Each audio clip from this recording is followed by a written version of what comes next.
ఇప్పుడు 16 నెలల్లో ఒక కిడుగురాయన్నా పెట్టారా? ఒక కంపెనీ అన్నా బిల్డ్ చేశారా?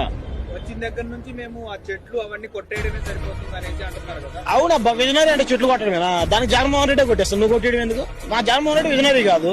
సచివాలయాలు 15,000 ప్లస్, రైతు భరోసా సెంటర్లు 15,000 ప్లస్, విలేజ్ హెల్త్ క్లినిక్లు 15,000 ప్లస్, పోర్టులు 4, భోగాపురం ఎయిర్పోర్టు, ఫిషింగ్ హార్బర్లు, ఫిషింగ్ ల్యాండ్ సెంటర్లు, ఉద్యానం మెడికల్ అది కిడ్నీ రీసెర్చ్ సెంటర్.